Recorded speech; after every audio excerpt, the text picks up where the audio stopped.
அனைவருக்கும் வணக்கம். உங்கள் கிருஷப் அகாடமியிலிருந்து வினிதா. இந்த வீடியோவில் பார்த்தீங்க அப்படின்னா நம்ம மத்திய மாநில உறவுகளில் அதிகார பகிர்வு அப்படிங்கிற டாபிக் மட்டும் நம்ம செப்பரேட்டாக பார்க்க போகிறோம். இதற்கு முன்னாடி நம்ம கூட்டாட்சி பார்த்தோம் இல்லைங்களா, அந்த கூட்டாட்சியுடைய ஒரு தன்மை தான் இந்த அதிகார பகிர்வு நம்ம முன்னாடியே பார்த்துருப்போம். அப்போ நீங்கள் கூட்டாட்சி அப்படிங்கிறது என்னென்னு பார்த்துட்டு அதை புரிஞ்சுக்கிட்டு இதை பார்த்தீங்கன்னா கொஞ்சம் புரிதல் நல்லாயிருக்கும். ஓகேங்களா? அப்போ கூட்டாட்சியுடைய தன்மைகள்லாம் என்னென்ன, ஒற்றையாட்சியுடைய தன்மைகள்லாம் என்னென்ன, அப்போ கூட்டாட்சி வந்து ப்ளஸ்ஸா மைனஸா, ஒற்றையாட்சி ப்ளஸ்ஸா மைனஸா அப்படிங்கிறது அதை பார்த்தீங்கன்னா உங்களுக்கு ஒரு ஐடியா கிடைக்கும். ஓகேங்களா? அப்போ நம்முடைய நாடு ஒரு கூட்டாட்சி தன்மை கொண்ட நாடு. கூட்டாட்சியுடன் மத்திய அரசுடைய வலிமை இருக்கும். மத்திய அரசின் வலிமையுடன் கூட்டாட்சி கொண்ட நாடு தான் நம்முடைய நாடு பார்த்தோம். அப்போ அந்த கூட்டாட்சி தன்மையில் ஒரு முக்கியமான தன்மை அப்படிங்கிறது என்னதுன்னா இந்த அதிகார பகிர்வு தான். அப்போ இந்த அதிகாரங்களை எப்படி பிரிச்சிருக்காங்க, மத்திய அரசுக்கும் மாநில அரசுகளுக்கு இடையிலான அந்த அதிகார பகிர்வு எப்படி இருக்கு? இந்த அதிகார பகிர்வே பார்த்தோம். இன்னொன்று பார்த்தோம், அதிகார பகிர்வு கொடுத்துருக்கிறது கூட்டாட்சி தன்மை தான். ஆனால் அந்த அதிகார பகிர்வு எப்படி இருக்குது, சமமற்றதாக இருக்குது. அப்போ அது என்னது, ஒற்றையாட்சி தன்மை. அதிகார பகிர்வு கொடுத்தாங்கன்னா ஓகே, அது கூட்டாட்சி தன்மை தான். ஆனால் அந்த அதிகார பகிர்வு சமமுள்ளதாக இருக்க கிடையாது, சமமற்ற அதிகார பகிர்வாக இருக்குது. மத்திய அரசுக்கு கொஞ்சம் நிறைய விஷயங்கள் நிறைய துறைகளில் அதிகமாக ஒதுக்கீடு பண்ணியிருக்காங்க. அப்படிங்கும் பொழுது அது சமமற்ற அதிகார பகிர்வாக இருக்குது. ஓகேங்களா? அப்போ அந்த அதிகார பகிர்வு எப்படி கொடுத்துருக்காங்க அப்படிங்கிறத இங்கே பார்க்க போகிறோம். ஓகேங்களா? அப்போ நம்முடைய ஸ்கூல் புக்கில் எந்தெந்த புக்கில் இருக்குதுன்னு பார்த்தீங்கன்னா 10th புக்கில் இருக்குங்க. நான் இங்கே மென்ஷன் பண்ணாமல் விட்டுருப்பேன், நோட் பண்ணிக்கோங்க. 10th புக்கில் பாடம் 1. ஓகேங்களா? பாடம் 1 இந்திய அரசியலமைப்பில் 1.9. ஓகேங்களா? 1.9ல் உங்களுக்கு வந்து இந்த டாபிக் மத்திய மாநில உறவுகள் ரிலேட்டடாக இருக்கும். இது நம்ம நோட்ஸில் கொடுத்துட்டோம், நீங்கள் இந்த இடத்துல நோட் பண்ணிக்கோங்க எங்கே இருக்குது அப்படிங்கிறது. 10th ஃபஸ்ட்டு பாடம் 1 வந்து இந்திய அரசியலமைப்பா, அதில் 1.9 வந்து மத்திய மாநில உறவுகள் பற்றி தான் கொடுத்துருப்பாங்க. அது போக 12th புக்கில் அரசியல் அறிவில் பாடம் 5 இந்தியாவில் கூட்டாட்சி 5.2 5.3. ஓகேங்களா? இந்த கூட்டாட்சி ஃபுல்லாக இனி நம்ம நடத்த போகிற எல்லா வீடியோவுமே இந்த கூட்டாட்சியில் வரக்கூடிய டாபிக் தான். ஓகேங்களா? அதாவது ஒரு 4 வீடியோ ஒரு கூட்டாட்சி ரிலேட்டடாகவே 4 வீடியோ வரும். 4 செப்பரேட் டாப்பிக்காக பார்க்க போகிறோம். பாருங்கள், அறிமுகம். அதிகார பகிர்வு அப்படிங்கிறது தான் மத்திய மாநில உறவுகளுடைய ஒரு அச்சாணியாகவே இருக்குது. கரெக்டு தானே?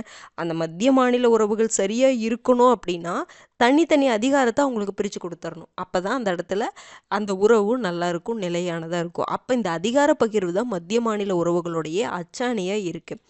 அப்போ நமக்கு கொடுக்கப்பட்டிருக்கிற அந்த அதிகார பகிர்வு அப்படிங்கிறது 3 தளங்களில் கொடுக்கப்பட்டிருக்குது. என்னென்னா சட்டமன்ற அதிகார பகிர்வு, ஆட்சித்துறை அதிகார பகிர்வு, நிதி அதிகார பகிர்வு. சட்டமன்றம் அப்படின்னு என்னது, சட்டம் இயற்றக்கூடியதில் அதிகார பகிர்வு. ஆட்சித்துறைனா ஆட்சி பண்ணுறதுல அதிகாரத்தை பகிர்வு. அடுத்தது நிதி, ஃபினான்ஸ் சம்பந்தமாக அதிகாரத்தை பிரித்து கொடுத்துருக்காங்க. அப்போ 3 தளங்களில் இந்த அதிகார பகிர்வு இருக்குது. அப்போ இந்த சட்டமன்ற அதிகார பகிர்வை பற்றி எந்த சட்டப்பிரிவில் கொடுத்துருக்காங்க, பகுதி 11. சட்டமன்ற அதிகார பகிர்வும் ஆட்சித்துறை அதிகார பகிர்வும் ரெண்டும் பகுதி 11 தான். இந்த நிதி அதிகார பகிர்வு நமக்கு பகுதி 12 இருக்குது. மொத்தம் எத்தனை பகுதிகள் இருக்குது, 25 பகுதிகள் இருக்குது நம்ம படித்தோமா. அதில் சட்டமன்ற அதிகார பகிர்வும் ஆட்சித்துறை அதிகார பகிர்வும் பகுதி 11 இருக்குது. நிதி அதிகார பகிர்வு எதில் இருக்குது, பகுதி 12 இருக்குது. அப்போ சட்டமன்ற அதிகார பகிர்வு பகுதி 11ல் சட்டப்பிரிவு 245 to 55. இந்த ஆர்டிக்கலும் ரொம்ப ரொம்ப முக்கியமானது. டைரெக்டாக இதிலேருந்து கொஷின் கேட்டுட்டு போயிடலாம். மத்திய மாநில உறவுகள் கேட்டாங்கன்னா இதிலேருந்து அப்படியே கேட்டுருவாங்க. ஆட்சித்துறை அதிகார பகிர்வு பார்த்தீங்கன்னா பகுதி 11 சட்டப்பிரிவு 56லேருந்து 263 வரைக்கும். இதோட விட்டதுலேருந்து 245 to 255 சட்டமன்ற அதிகார பகிர்வு, 256லேருந்து 263 வரைக்கும் ஆட்சித்துறை அதிகார பகிர்வு. நிதி அதிகார பகிர்வு பார்த்தீங்கன்னா பகுதி 12ல் வந்துடும். சட்டப்பிரிவு 268லேருந்து 293 வரைக்கும். இது ரொம்ப ரொம்ப முக்கியமானது, மேட்ச்சில் கேட்கலாம். ஓகேங்களா? அடுத்தது பாருங்க, இப்போ நம்ம இந்த 3ஐயும் ஒன்னொன்னா தனித்தனியாக பார்க்க போகிறோம். ஓகேங்களா? ஃபர்ஸ்ட் என்ன பார்க்க போகிறோம்னா சட்டமன்ற அதிகார பகிர்வு. அப்படின்னு என்னதுன்னா, இப்போ சட்டம் இயற்றணும், ஏதோ ஒரு துறை ரீதியான சட்டம் இயற்றணும். அப்போ எதுக்கெல்லாம் மத்திய அரசுக்கு அதிகாரம் இருக்குது, எதுக்கெல்லாம் மாநில அரசுக்கு அதிகாரம் இருக்குது, சட்டம் இயற்றுவது சம்பந்தமாக மட்டும். ஓகேங்களா, அதுதான் சட்டமன்ற அதிகார பகிர்வு. அப்போ மத்திய மாநில உறவுகளுடைய சட்டமன்ற அதிகார பகிர்வு 2 தளங்களில் கொடுத்துருக்காங்க. எது எதுலன்னா அதிகார பகிர்வின் எல்லை 1, அதிகாரங்கள் பகிர்வு. எந்த அளவுக்கு இப்போது மத்திய அரசுனா எந்த அளவுக்கு சட்டம் இயற்ற முடியும், மாநில அரசுனா எந்த லிமிட் வரைக்கும் சட்டம் இயற்ற முடியும், எந்த பகுதிக்குள்ளே சட்டம் இயற்ற முடியும், அந்த எல்லை சொல்கிற. இப்போ மாநில அரசுனா தன் மாநில அளவில் எல்லையில் மட்டும்தான் என்ன பண்ண முடியும், சட்டம் இயற்ற முடியும். இந்திய அரசு அப்படிங்கிறது இந்திய முழுமைக்கும் சட்டம் இயற்றலாம். மாநில அரசுங்கிறது தன்னுடைய மாநில எல்லைக்குள்ள வரைக்கும், அதற்கு உள்ள வரைக்கும் அந்த துறை ரீதியான சட்டம் இயற்றலாம். அதுதான் அதிகார பகிர்வின் எல்லை. அந்த எல்லையை தீர்மானிக்கக்கூடியது ஒன்று. இன்னொன்று அதிகாரங்கள் பகிர்வு. அப்போ அந்த 3 பட்டியல் இருக்குல்ல, என்னென்ன பட்டியல், மத்திய பட்டியல், மாநில பட்டியல், பொது பட்டியல் இருக்குல்ல, அது இங்கே தான் இருக்குது. ஓகேங்களா, சட்டமன்ற அதிகார பகிர்வில் இந்த அதிகாரங்கள் எப்படி பிரிச்சிருக்காங்க அப்படிங்கிறது. அப்போ 2 தளங்களில் இந்த சட்டமன்ற அதிகார பகிர்வு கொடுத்துருக்காங்கன்னு சொல்கிறாங்க. இப்போ இந்த அதிகார பகிர்வின் எல்லைன்னு பார்க்குறோம்ல, அது எந்த ஆர்டிக்கலில் கொடுத்துருப்பாங்கன்னா சட்டப்பிரிவு 245. ஃபஸ்ட்டு அதிகார பகிர்வின் எல்லை பற்றி கொடுத்துருப்பாங்கன்னு பார்க்குறோம்ல, அது எந்த ஆர்டிக்கலில் கொடுத்துருக்காங்கன்னா சட்டப்பிரிவு 245. ஏன் இந்த ஆர்டிக்கல்லாம் சொல்கிறேன்னா, இந்த லெசனில் ஏதாவது கேட்கணும் அப்படின்னா ஆர்டிக்கலை வச்சு நிறைய கேட்குறக்கு வாய்ப்பு இருக்குது. ஓகேங்களா, ஆர்டிக்கலை கொடுக்கறக்கு வாய்ப்புகள் அதிகமாக இருக்குது. அதனால தான் சொல்கிறேன். சட்டப்பிரிவு 245 அதிகார பகிர்வின் எல்லையை பற்றி பேசுது. அப்போ என்ன பேசுது அப்படின்னா, மத்திய அரசாங்கத்துடைய அதிகாரம் எங்கே வரைக்கும் இருக்குது அப்படின்னா, தேசத்தின் எல்லை முழுவதும், அந்த இந்தியாவுக்குள்ளே எங்கே வேணாலும் அவங்க என்ன பண்ணலாம், சட்டம் இயற்றலாம். தேசத்தின் எல்லை முழுவதும் காணப்படுகிறது. மாநில அரசாங்கங்களின் அதிகாரம் எங்கே வரைக்கும் தான் இருக்குது, மாநில எல்லை. அப்போ தமிழ்நாடுனா தமிழ்நாடுக்குள்ளே மட்டும்தான் அவங்க சட்டம் இயற்ற முடியும். வேறு மாநிலத்துக்கு சட்டம் இயற்ற முடியுமா, முடியாது.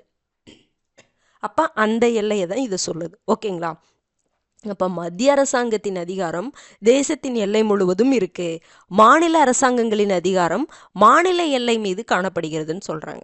ஓகேங்களா, இந்த மத்திய அரசுடைய அதிகாரம் பார்த்தீங்கன்னா எல்லைகளை தாண்டி அதிகாரத்தையும் பெற்று இருக்குதுன்னு சொல்றாங்க. தேசத்தின் எல்லை முழுவதும் மத்திய அரசு என்ன பண்ணலாம், சட்டம் இயற்றலாம். சில இடத்துல அந்த எல்லையை தாண்டி அதிகாரத்தையும் பெற்று இருக்குது அப்படிங்கிறாங்க. அது எப்படி அப்படின்னு பார்த்தீங்கன்னா, அதாவது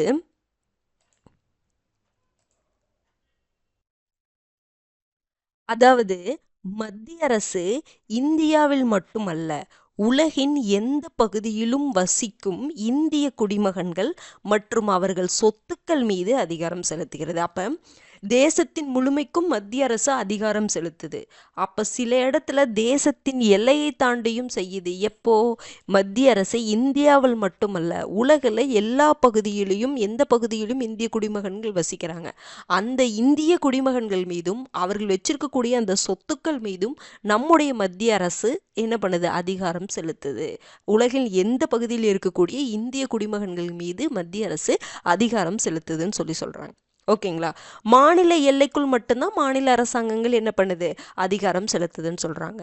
இருந்த போதிலும் மத்திய அரசாங்கத்தின் அதிகாரத்தை ஆளுகைக்கு உட்பட்ட பகுதிகள் மற்றும் பட்டியல் பகுதிகள் மீது பயன்படுத்தும் போது அரசமைப்பே சில கட்டுப்பாடுகளை விதிக்கின்றது.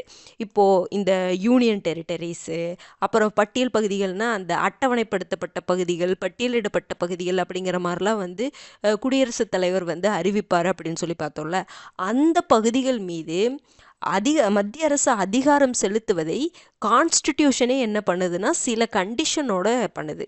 ஓகேங்களா, சில கண்டிஷன் கொடுக்குது. மத்திய அரசுக்கு தேசத்தின் எல்லை முழுவதும் கண்ட்ரோல் இருக்குது, ஆனால் இருந்தாலும் யூனியன் டெரிட்டரிஸில், அப்புறம் சில பட்டியலிடப்பட்ட பகுதிகளில் மத்திய அரசு தன்னுடைய அதிகாரத்தை செலுத்தும் போது சில கட்டுப்பாடுகளுடன் தான் செலுத்தணும். அந்த கட்டுப்பாடுகளை எது விதிக்குது அப்படின்னா நம்முடைய கான்ஸ்டிடியூஷன் விதிக்குது அப்படின்னு சொல்கிறாங்க. அப்போ இதிலிருந்து நீங்கள் என்ன தெரிஞ்சுக்கலாம், அதிகார பகிர்வுடைய அந்த அதிகாரத்துடைய எல்லையை பற்றி சொல்லுது. அப்போ சட்டப்பிரிவு 245 அவ்வளோதான். மாநில அரசு மாநிலத்துக்குள்ளே தான் அதனுடைய அதிகாரம் இருக்கும். மத்திய அரசுக்கு அந்த தேசத்தின் முழுமைக்கும் இருக்கும். அதுபோக உலகின் எந்த பகுதியில் இருக்கக்கூடிய இந்தியாவுடைய குடிமகன் மற்றும் அவருடைய சொத்துக்களின் மீது அதிகாரம் செலுத்துகின்றது. ஓகேங்களா?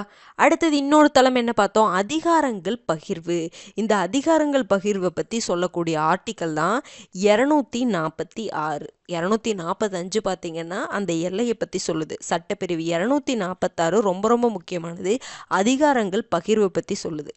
மத்திய மாநில அரசாங்கங்களுக்கு இடையே அரசமைப்பு அதிகாரத்தை 3 பட்டியல் மூலம் கொடுக்குது. அதுதான் மத்திய பட்டியல், மாநில பட்டியல், இன்னொன்று என்னதுங்க பொதுப்பட்டியல் அப்படின்னு சொல்லி சொல்கிறோம். ஓகேங்களா? அப்போ இந்த இடத்துல இதுதான் ரொம்ப முக்கியம். இதனுடைய ஆர்டிக்கலை நீங்கள் நல்லா பார்த்து வச்சுக்கணும். மத்திய பட்டியலை நம்ம என்ன சொல்லுவோம்? ஒன்றிய பட்டியல்னு சொல்லுவோம். யூனியன் லிஸ்ட் அப்படின்னு சொல்லுவோம். அப்போ மத்திய பட்டியலில் இப்போ எவ்வளோ இருக்குது? 98 இருக்குது. ஃபஸ்ட்டு வரும்போது 97 இருந்துச்சு. அப்புறம் உங்களுக்கு ஸ்கூல் புக்கில் 100 அந்த மாதிரிலாம் கொடுத்துருப்பாங்க. இப்போ என்ன இருக்குன்னா 98. நான் முன்னாடியே சொன்ன மாதிரி லக்ஷ்மிகாந்த் புக்குடைய நியூ எடிஷனில் இருக்கக்கூடிய டேட்டா இது. சில நீங்கள் வச்சுருக்க அவுட் சோர்ஸில் மாறலாம். ஓகேங்களா? பரவாயில்ல, இதை நோட் பண்ணி வச்சுக்கோங்க. எக்ஸாம் போகிறக்கு முன்னாடி ரிவிஷன் டைமில் அந்த டைமில் என்ன இருக்கோ அதை பார்த்து நம்ம கன்ஃபார்ம் பண்ணிக்கலாம். ஓகேங்களா? அப்போ இப்போ 98 அதிகாரங்கள் இருக்குது. மத்திய அரசு முழு அதிகாரத்தை பெற்றிருக்கும். அப்போ இந்த பட்டியலில் 98 இருக்குது, 98 துறைகள் இருக்குது, அதிகாரங்கள் இருக்குன்னா இதை எல்லாத்துலேயும் யார் தான் அதிகாரம் செலுத்துவா? மத்திய அரசு தான். அது ஒன்றிய அரசு. அப்போ எக்ஸாம்பிள் என்ன சொல்கிறாங்க? இந்த பாதுகாப்பு, வங்கித்துறை, நாணயம், இந்த நாணயம் வெளியிடுறாங்களா அது, அடுத்தது வெளியுறவுத்துறை, இது எல்லாமே எதுக்குள்ளே இருக்குது? மத்திய பட்டியலுக்குள்ளே தான் இருக்குது. அப்போ வங்கித்துறை சம்மந்தமாக ஏதாவது ஒரு சட்டம் இயற்றணும்னா யார் தான் இயற்ற முடியும்? மத்திய அரசு தான் இயற்ற முடியும். ஓகேங்களா? அப்போ இது மாதிரி எவ்வளோ இருக்குது? 98 அதிகாரங்கள், 98 துறைகள் இருக்குது. புரிஞ்சுதுங்களா? அப்போ மத்திய பட்டியலில் உங்களுக்கு 98 அதிகாரங்கள், ஃபஸ்ட்டு 97 இருந்துச்சு முன்னாடி கொண்டு வரும் பொழுது. அப்போ ஒன்றிய அரசு முழு அதிகாரத்தை இதன் மீது பெற்றிருக்கும். மத்திய அரசு தான் இது ரிலேட்டடாக சட்டம் இயற்ற முடியும். அடுத்தது பாருங்கள், மாநில பட்டியல் எவ்வளோ இருக்குன்னா 59. முதல்ல 66 இருந்துச்சு, இப்போ 59 இருக்குது. இந்த மாநில பட்டியலில் இருக்கக்கூடிய விஷயங்கள் மேலே மாநில அரசாங்கம் முழு அதிகாரத்தை பெற்றிருக்கும். அப்போ மாநில பட்டியலில் இருக்கக்கூடியது பார்த்திங்கன்னா சட்டம் ஒழுங்கு, பொது சுகாதாரம், ஹெல்த், அதெல்லாம் சுயாட்சி அமைப்புகள், விவசாயம், வனங்கள், அக்ரிகல்ச்சரில் எதில் இருக்குன்னு நல்லாவே தெரிஞ்சு வச்சுக்கணும். விவசாயங்கள், வனங்கள், இது எல்லாமே எதில் இருக்குது? மாநில பட்டியலில் இருக்குது. அப்போ இது ரிலேட்டடாக ஏதாவது சட்டம் இயற்றணும் அப்படின்னா மாநில அரசு தான் என்ன பண்ண முடியும்? சட்டம் இயற்ற முடியும். ஓகேங்களா? அடுத்தது பாருங்க, எந்தெந்த சில முக்கியமான துறைகளில் எந்த பட்டியல் இருக்குன்னு தெரிஞ்சு வச்சுக்கணும் கண்டிப்பாக. ஓகேங்களா? அந்த 98 துறைகளும் தெரிஞ்சு வச்சுக்கணுமா அப்படின்லாம் கிடையாது. முக்கியமான துறைகள் எதில் இருக்குது அப்படிங்கிறது கண்டிப்பாக தெரிஞ்சு வச்சுக்கணும். ஓகேங்களா? அடுத்தது பாருங்க, பொதுப்பட்டியல். பொதுப்பட்டியல் எவ்வளோ இருக்குன்னா 52 அதிகாரங்கள் இருக்குது. முதல்ல 47 இருந்துச்சு. 47 இருந்தது தான் மாநில பட்டியலிருந்து ஒரு 5 துறைகளை 1976ஆம் ஆண்டு 46வது சட்ட திருத்தத்தின் மூலம் என்ன பண்ணியிருப்பாங்க? மாநில பட்டியலில் ஃபஸ்ட்டு 47 இருந்துச்சுங்க. அப்புறம் 1977 என்ன பண்ணாங்கன்னா மாநில பட்டியலில் இருக்கக்கூடிய ஒரு 5 விஷயத்தை இந்த பொதுப்பட்டியலுக்கு கொண்டு வந்துட்டாங்க. அதனால தான் 52 மாறி இருக்கும். ஓகேங்களா? பாருங்கள், மத்திய மாநில அரசாங்கங்கள் இரண்டுமே இப்பட்டியலில் அதிகாரம் செலுத்துவதால் இது என்ன சொல்கிறோம்? பொதுப்பட்டியல்னு சொல்கிறோம். இது காமனாக இருக்குது. மத்திய அரசும் இதில் சட்டம் இயற்றலாம், மாநில அரசும் இதில் சட்டம் இயற்றலாம். அதனால தான் இது பொதுப்பட்டியல்னு நம்ம சொல்கிறோம். பாருங்க, இந்த பாயிண்ட் நம்ம முன்னாடியே பார்த்துட்டோம். இப்பட்டியலில் உள்ள அதிகாரத்தில் மத்திய மாநில அரசுகளுக்கு இடையே முரண்பாடு ஏற்பட்டால் மத்திய அரசாங்கத்தின் சட்டம் தான் செல்லுபடியாகும். அதை பற்றி சொல்லக்கூடிய ஆர்டிக்கல் என்ன? 254. நம்ம முன்னாடி நிறைய டைம் இந்த பாயிண்ட்டை நம்ம பார்த்தோம். பொதுப்பட்டியலில் இருக்கக்கூடிய விஷயங்கள் மேலே மத்திய அரசும் சட்டம் இயற்றலாம், மாநில அரசும் சட்டம் இயற்றலாம். அப்படி சட்டம் இயற்றும் பொழுது அந்த 2 கடையில் பிரச்சனை வரும். ஏன்னா மத்திய அரசு ஒரு மாதிரி சட்டம் இயற்றும், மாநில அரசு ஒரு மாதிரி சட்டம் கொண்டு வரும். அந்த இடத்துல முரண்பாடு கண்டிப்பாக வரணும். ஓகேங்களா? அப்படி வரும் பொழுது யார் சொல்கிறது கேட்கணும்? கடைசியாக யார் அந்த இடத்துல ஜெயிப்பா? மத்திய அரசு தான். அப்படிங்கிறது நம்ம நிறைய இடத்துல பார்த்தோமா? அப்போ அது சொல்லக்கூடிய ஆர்டிக்கல் நம்ம பார்க்கவே இல்லை. அது என்ன ஆர்டிக்கல்னா ஆர்டிக்கல் 254 தான் அதை பற்றி சொல்லுது. ரொம்ப ரொம்ப முக்கியமான ஆர்டிக்கல், பார்த்து வச்சுக்கோங்க. ஓகேங்களா? இப்போது அடுத்தது பாருங்கள், இப்போ நான் முன்னாடியே சொன்னேன் ஃபஸ்ட்டு 47 தான் இருந்துச்சு. 1976 42வது சட்ட திருத்தத்தின் மூலமாக என்ன பண்ணாங்க?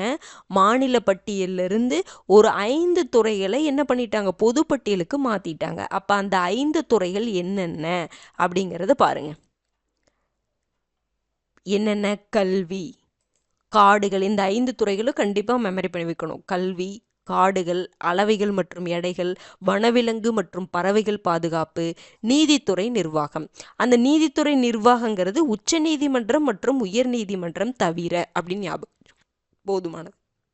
நீதித்துறை நிர்வாகம் அது எதை எக்ஸப்ட், உச்ச நீதிமன்றம் மற்றும் உயர் நீதிமன்றம் எக்ஸப்ஷன், அதை தவிர மற்ற நீதிமன்றங்களுடைய அந்த நிர்வாகத்தை பற்றி சொல்கிறது.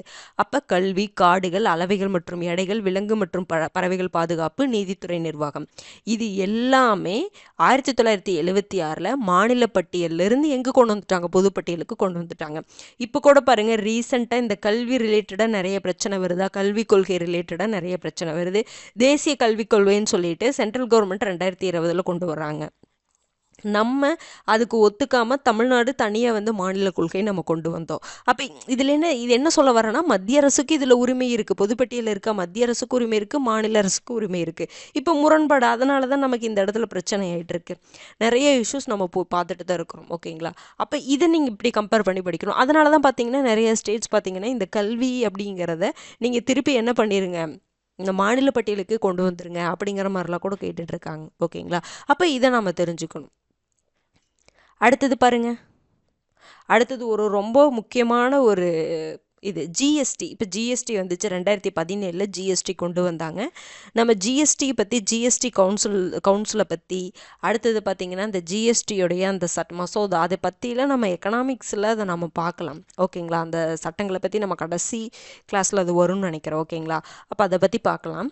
இப்போ ஜிஎஸ்டி தொடர்பாக சட்டம் இயற்றுறாங்கன்னு வச்சுக்கோங்க. ஜிஎஸ்டி தொடர்பான சட்டங்களை இயற்ற மத்திய அரசு மற்றும் மாநில அரசு இரண்டுமே அதிகாரம் பெற்றது அப்படின்னு சொல்லக்கூடிய ஆர்டிக்கல் சட்டப்பிரிவு 246A. இது ரீசெண்டாக ஆட் பண்ணாங்க. என்னன்னா, ஜிஎஸ்டி எப்போ கொண்டு வந்தாங்க, 101வது சட்ட திருத்தம் 2016 மூலமாக கொண்டு வரப்பட்டு 2017 அமல்படுத்தினாங்க. நமக்கு எல்லாத்துக்குமே தெரியும்.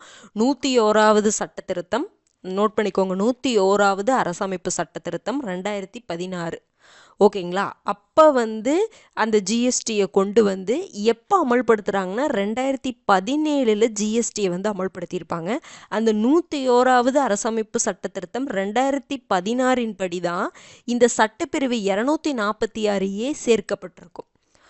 ஓகேங்களா? அப்போ நம்ம ஜிஎஸ்டி கவுன்சில் பற்றி தனியாக பார்க்கலாம். ஜிஎஸ்டி கவுன்சில், ஜிஎஸ்டி மசோதா பற்றி தனியாக பார்க்கலாம். இப்போ நீங்கள் இந்த இடத்துல இந்த என்ன அரசமைப்பு சட்ட திருத்த மசோதா வருடம் தெரிஞ்சு வச்சுக்கோங்க. அப்போ இதன் மூலமாக சட்டப்பிரிவு 246 ஆட் பண்ணுறாங்க. இது என்ன சொல்லுது, ஜிஎஸ்டி தொடர்பான சட்டம் இயற்றுவதற்கு மத்திய அரசு மற்றும் மாநில அரசு இரண்டுமே அதிகாரம் பெற்றிருக்குன்னு சொல்கிறாங்க. அதில் இன்னொன்று என்னென்னா, ஐஜிஎஸ்டின்னு ஒன்று இருக்கும், மாநிலங்களுக்கு இடையேயான சரக்கு மற்றும் சேவை வரி. அதை யார் தான் ஏற்ற முடியும், பாராளுமன்றம் தான். ஓகேங்களா? ஐஜிஎஸ்டின்னு வரும். ஓகேங்களா? மாநிலங்களுக்கு இடையிலான, நிறைய மாநிலங்கள் இருக்குல்ல, அந்த மாநிலங்களுக்கு இடையிலான அந்த சரக்கு சேவை வரியை பாராளுமன்றம் தான் அதில் சட்டம் இயற்ற முடியும். இது மாநில அரசு என்ன பண்ண முடியாது, அதில் சட்டம் இயற்ற முடியாது. பொதுவாக ஜிஎஸ்டி தொடர்பான சட்டங்களை மத்திய அரசு, மாநில அரசு இரண்டுமே இயற்றலாம். அதற்கான அதிகாரம் கொடுக்கப்பட்டது இந்த ஆர்டிக்கல். ரொம்ப ரொம்ப முக்கியமான ஒரு ஆர்டிக்கல். ஓகேங்களா? சரி, இப்போ மத்திய பட்டியல் பார்த்துட்டோம், மாநில பட்டியல் பார்த்துட்டோம், பொதுப்பட்டியலை பார்த்துட்டோம். ஓகேங்களா? சரி, இந்த 3 பட்டியல் தவிர இதர அதிகாரங்கள், அதுதான் நம்ம என்ன சொன்னோம், எஞ்சிய அதிகாரங்கள். இது 3 தவிர இதர அதிகாரங்கள் அப்படிங்கிற ஒரு வகையும் இருக்குது, ஒரு டைப்பும் இருக்குது.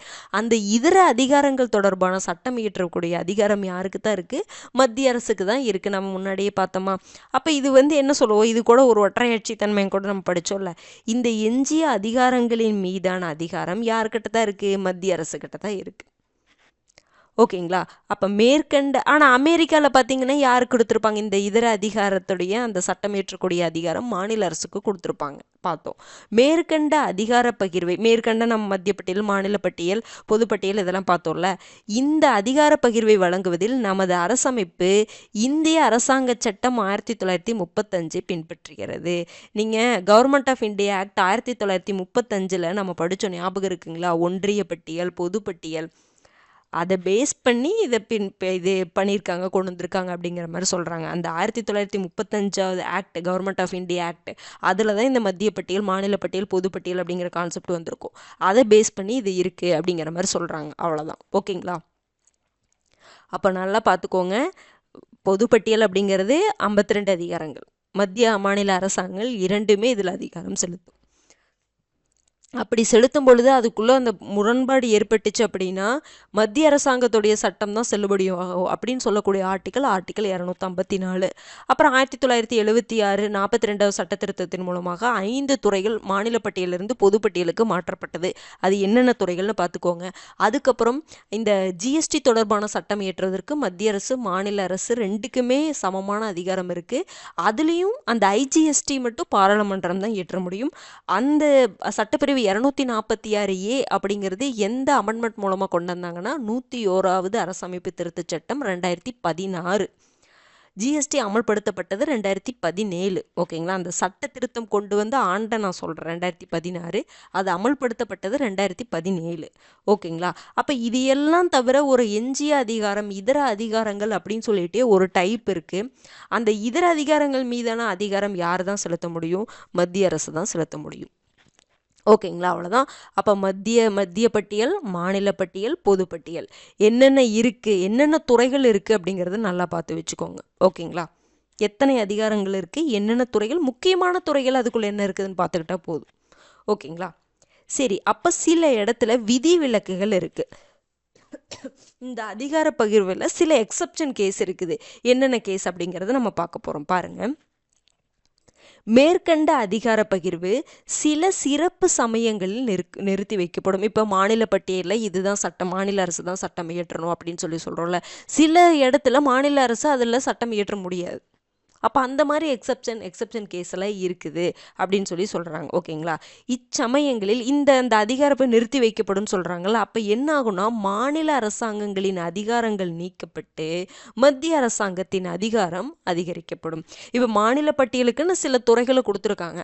அந்த துறைகள் தொடர்பாக யார் தான் சட்டம் இயற்ற முடியும்? மாநில அரசு தான். ஆனால் சில நேரத்தில் என்ன பண்ணிடுவாங்கன்னா அதை நிறுத்தி வச்சுட்டு அந்த இடத்துல மத்திய அரசுக்கு அதிகாரத்தை அதிகரித்து கொடுத்துருவாங்க.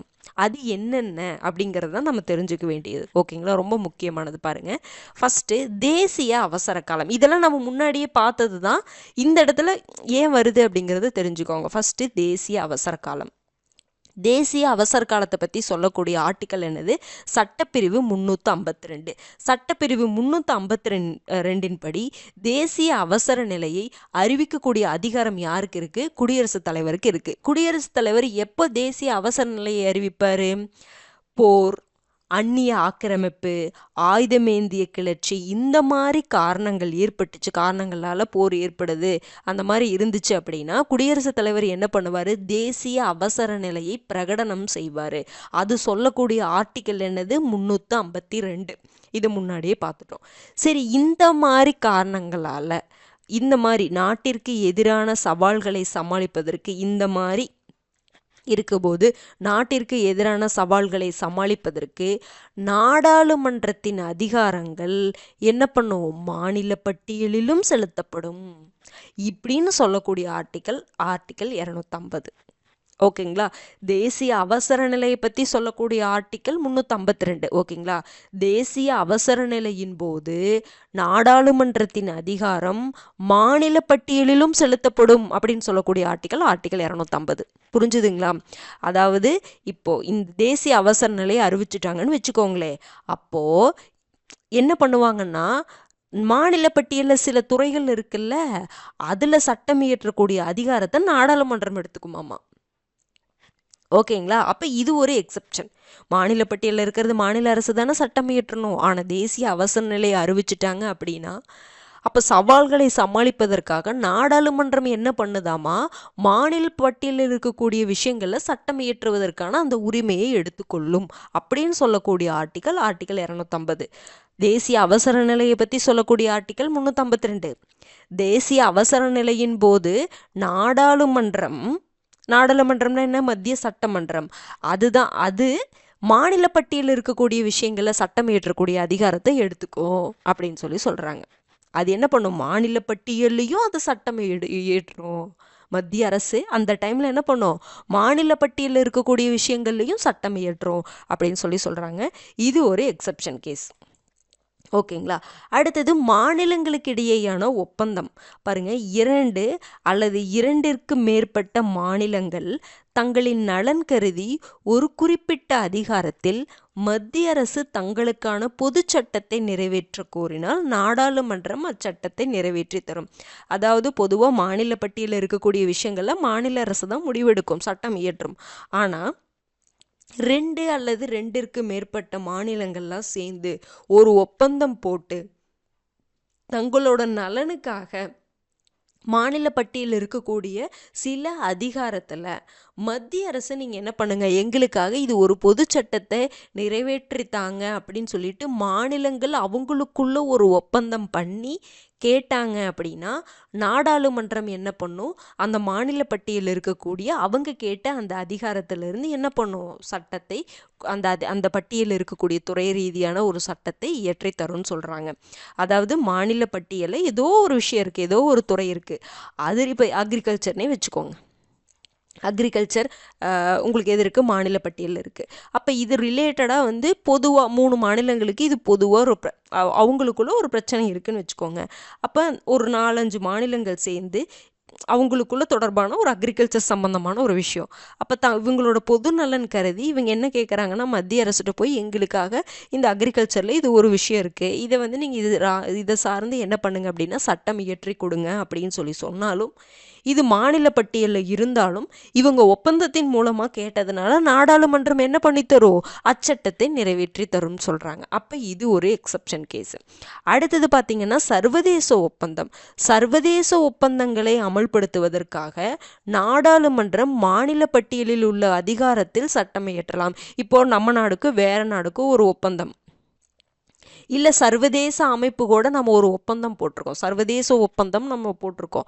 அப்படி போடும் பொழுது அந்த ஒப்பந்தத்தை நம்ம அமல்படுத்தணும்ல. அப்படி அமல்படுத்துவதற்காக நாடாளுமன்றம் என்ன பண்ணுமாமா, அந்த ஏதோ ஒரு துறை ரீதியான ஏதோ ஒரு விஷயம் வந்து மாநில பட்டியலில் இருந்தாலும் அந்த மாநில பட்டியலில் அந்த இருக்கக்கூடிய அந்த துறை ரீதியான சட்டத்தை ஏற்றுன்னு சொல்கிறாங்க. ஒரு சின்ன ஒரு எக்ஸாம்பிள் சொல்கிறேன் பாருங்கள். இப்போ அக்ரிகல்ச்சர்னே வச்சுக்கோங்க, இல்லை என்விரான்மெண்ட்டு, வனவிலங்கு பாதுகாப்பு, அது உங்களுக்கு வந்து பொதுப்பட்டியலில் வந்துடுது. இப்போ ஏதோ ஒரு அக்ரிகல்ச்சர்னு வச்சுக்கோங்க, ஓகேங்களா. இப்போ இந்த அக்ரிகல்ச்சர் சம்மந்தமாக சட்டம் இயற்றுவதற்கு யாருக்கு தான் அதிகாரம் இருக்குது, மாநில அரசுக்கு தான் அதிகாரம் இருக்குது, ஓகேங்களா. இப்போது ஒரு சர்வதேச ஒப்பந்தம் வேளாண்மை தொடர்பாக போடுறாங்க, ஓகேங்களா. இந்த வேளாண்மையில் இந்த மாதிரி நம்ம பண்ணணும் அப்போ தான் வந்து அந்த சுற்றுச்சூழல் பாதுகாப்பு அது நானாக ஒன்று சொல்கிறேன், ஓகேங்களா. அது சுற்றுச்சூழல் பாதுகாப்புக்காக இந்த வேளாண்மையை கொஞ்சம் இந்த மாதிரி கொண்டு போகணும் அப்படிங்கிற மாதிரி அந்த சர்வதேச ஒப்பந்தம் நாடுகளுக்குள்ளே போடப்பட்டது.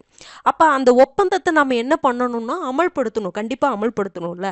அப்போது அது வேளாண்மை தொடர்பானதாக இருக்குது, அது மாநில பட்டியலில் தான் இருக்குது. ஆனால் இருந்தாலும் அந்த சர்வதேச ஒப்பந்தத்தை அமல்படுத்துவதற்காக வேளாண்மை தொடர்பான சட்டத்தை அந்த இடத்துல என்ன பண்ணும் அப்படின்னா மத்திய அரசு இயற்றலாம், சர்வதேச ஒப்பந்தத்தின் போது மட்டும்தான், ஓகேங்களா. அந்த மாதிரி வேறு நாட்டோட ஒப்பந்தம் போட்டாங்கன்னா அந்த மாதிரி இப்போ அக்ரிகல்ச்சர் மட்டும் இல்லை, வேறு இப்போது இந்த மாநில இதுக்குள்ளே என்னென்னலாம் இருக்குதோ அது ரீதியான எல்லாமே தான், ஓகேங்களா. சர்வதேச ஒப்பந்தத்தின் போது என்ன ஆகுது அப்படின்னா நாடாளுமன்றம் அப்போ மாநில பட்டியலில் அதிகாரம் செலுத்துது.